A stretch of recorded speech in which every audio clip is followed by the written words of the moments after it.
Factually inaccurate. Morally correct. This is Babylon Bee Radio. Our top story. Federal authorities have begun a massive manhunt for an arsonist who on Friday completely torched 3 presidential campaigns. He left nothing but ashes. All 3 campaigns were burned to the ground in a matter of hours. We're dealing with a professional here, kids. According to police, the suspect lured unsuspecting presidential campaigns to Iowa, where they were each set ablaze in rapid succession. The campaign never saw it coming, said a local firefighter. Witnesses say the arsonist had brown, slightly disheveled hair and looked somewhat confused as he lit the match. He also reportedly had a staccato, high-pitched laugh that rang out as the flames grew higher. Monstrous. Rescue teams sifted through the burning wreckage of each presidential campaign, declaring all of them to be a total loss. There's nothing left to salvage. All we can do is sweep up the remains and toss them into the dustbin of history. This arsonist really went scorched earth. Authorities warn that the arsonist is still at large and likely to strike again. A young Finnish child was suddenly imbued with the incredible powers of advanced age and dementia after being bitten by a stray American president. Her DNA forever changed. The adorable 1-year-old has since transformed into Old Baby, a defender of children everywhere. Old Baby's powers are beyond that of mere mortals, wrote Oliver Lane, a spunky news reporter for Helsinki Times. Her forgetfulness and incontinence know no bounds. Old Baby's abilities are said to be on par with that of the president who infected her, but since he's as feeble as a baby, she hasn't changed too much. She still poops her pants one leg at a time, just like the president does, said Old Baby's mother. I guess she watches more Matlock, so that's one change. Next friend, away! Said Old Baby as she took off in an old man run. Nation under pressure, evildoers! President Joe Biden has reportedly apologized for transferring his powers by biting the young baby. I regret it, folks. Looks like I created the only hero that could stand up to me. Not a joke. At airtime, Old Baby had been seen on TV sniffing kids while calling for more troops to Ukraine. Corn pop, karate chop! Casualties continue to mount in the ongoing Ukraine-Russia conflict, causing Ukrainian President Volodymyr Zelensky to make the decision to call up 3,000 U.S. military reserve soldiers. I need all the forces I command at my disposal. These young men and women have been well trained to defend Ukraine. Now is the time to fulfill their purpose. As reports of Russian military advancements continue to filter in from the front lines, Zelensky, the commander of all U.S. armed forces, determined his best option was to call in reinforcements. Pentagon officials were quick to comply. We're here to follow orders from the top, and it doesn't get any higher up than Mr. Zelensky. If President Biden takes orders from him, then we'll do whatever he says as well. The full might of the United States military is at his beck and call. Though some pockets of opposition to the move were present within the U.S. Congress, the vast majority expressed full support. It's our job to stand by leaders in times of war, said Utah Senator Mitt Romney. We'll provide whatever President Zelensky needs. I've already got an appointment to shine his shoes the next time he's here to speak to Congress. Reports suggest Zelensky is preparing to scramble U.S. fighter jets to intercept incoming Russian air support while ordering all American missile launch sites to ready their nuclear payloads. Victims of child sex trafficking are reportedly disheartened by the extra attention they've been getting since the theatrical release of Sound of Freedom. Sources say the film has prompted visits by members of the nation's media who, instead of showing support, inform them that they are merely unhinged QAnon conspiracies. Rest easy, little girl. Reporter Richard James explained to 7-year-old Maria Gomez. You don't even exist. The children, who actually do exist, have thus far failed to correct the now popular narrative that they exist solely as imagined nightmares floating in a sea of deranged MAGA minds. I don't understand. We're here. We're literally slaves, said one child before her microphone was cut off to protect the public from believing dangerous conspiracy theories. We're going to expose these QAnon followers who keep pretending child sex trafficking is a very real and prevalent problem, reported CNN anchor Anderson Cooper. Those monsters. To date, no one has been able to explain where the traumatized children filling up shelters keep coming from.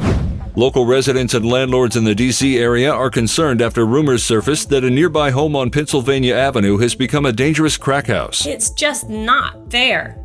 I work hard to maintain my property, only to have real estate values plummet when this riffraff moves into the neighborhood, said Carla Biggins, the owner of a middle-income apartment building that offers units at the reasonable price of just $15,000 per month. I always see suspicious people coming and going from that place. It puts us all on edge. Lord knows what kind of shady things are happening there. Local authorities confirmed hard drugs were recently found on the premises, but warned they would likely never find the perpetrator because the owner of the crack house pays their salaries. It's just too much to expect corrupt feds like us to do anything about this shady crack house, said a spokesperson for the FBI. This neighborhood has been going downhill for a long time anyway. There's nothing we can do. Residents are being encouraged to take their concerns to the next city council meeting where they will be ignored. At airtime, DC home values had already plummeted to an average of only $12 million.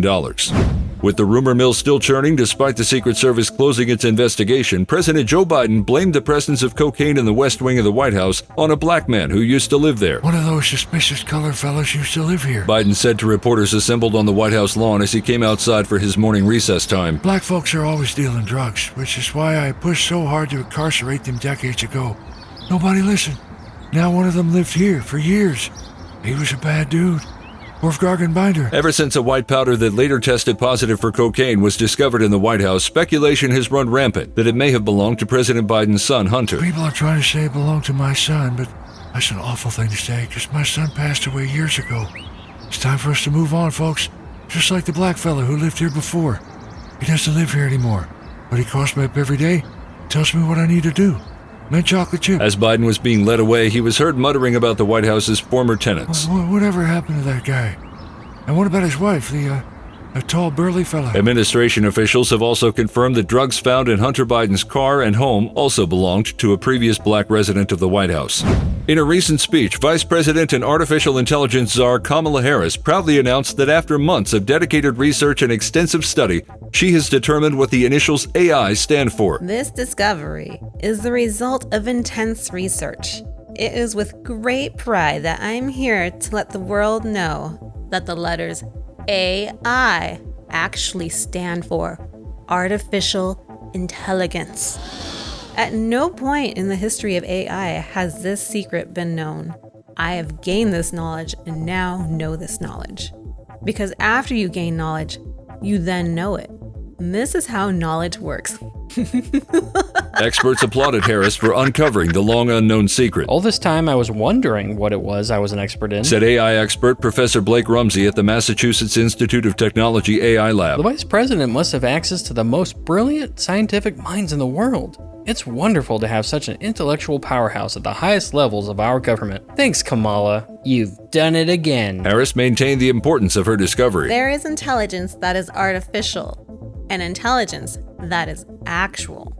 There is also actual artificial intelligence, which in this case would be AI, which I will now be learning about, so I may in fact know that knowledge. In response to Twitter now paying large sums of money in ad revenue sharing to content creators, rival social media platform Truth Social has announced that its users will now begin receiving payments in limited edition Donald Trump NFT trading cards. This is every bit as lucrative as cash payments, said Truth Social CEO Devin Nunes. These NFT trading cards feature President Trump in a variety of iconic poses, portraying him as a superhero he is. The resale value of these cards is through the roof. This makes 5-figure payouts from Twitter look pretty weak in comparison. Former President Trump was quick to sing the praises of Truth Social's new initiative. These trading cards are easily worth millions. The most beautiful NFT trading cards ever, maybe even of all time. And if I ever decide to return to Twitter, though I'm very happy here at Truth Social, I will become the highest paid Twitter user of all time. The sanctimonious won't even be close. MAGA. Truth Social's leadership reportedly hopes the platform's large contingent of loyal Trump followers will eventually turn the trading cards into a currency of its own. At airtime, Meta's new Threads app was rumored to be preparing to offer content creators Zuckerbucks, though they can only be used to buy virtual accessories for your avatar in the metaverse. A local lizard man spoke with reporters to provide a detailed account of a shameful incident of outright harassment he suffered on an airplane while trying to travel from Dallas to Orlando, Florida. I was just trying to fly to Florida and enjoy my vacation, said DC lobbyist Lornax Inzerbile while describing the harrowing ordeal. I was boarding the aircraft and minding my own business when this lady started shouting at me and making derogatory comments. It was so disgusting. That motherfucker back there is not real! Video of the incident went viral, with many social media users debating what the angry woman was shouting about or what she had seen. Lornax maintained his innocence in the situation. There is simply no excuse for that type of behavior. We're just wanting to live our lives like everyone else. Do we secretly control the world? Yes. Are most high-ranking leaders and government officials secretly members of my species? Yes. But does that mean you're allowed to say horrible things to us on planes? I don't think so. American Airlines has publicly made no statement regarding the incident, though there have been rumors that the airline has gone out of its way to apologize to Lornax and make restitution for the suffering the harassment has caused. One executive from the airline agreed to make a statement on the condition of anonymity. Look, we've dealt with this stuff before. We've learned the hard way that it's always best to smooth things over with these types of passengers. And by these types of passengers, of course, I mean the lizard people. At airtime, Lornax said this incident, despite its ugliness, was unlikely to deter him from flying with American Airlines in the future, and he was still planning to make it to Disney World this summer. With the actors' strike threatening to halt filming, the producers of Snow White decided to replace the Dwarfs with 7 people chosen at random from a San Francisco homeless camp. Don't even bother having the hobos change clothes, said director Rupert Sanders. I'm actually digging the part hippie, part Revolutionary War crossover they have going. I'm really getting these vibes. While allowing production to continue, sources at Disney did admit that the unusual casting choices did mean some characters had to be rewritten. We had to change Bashful to Shoeless Jimmy, and Dopey is now Pirate Kevin. The real shocker was when we realized the producers actually found a homeless dwarf, little guy, I mean. We had to make one character normal sizey and then call the little one Midget Steve.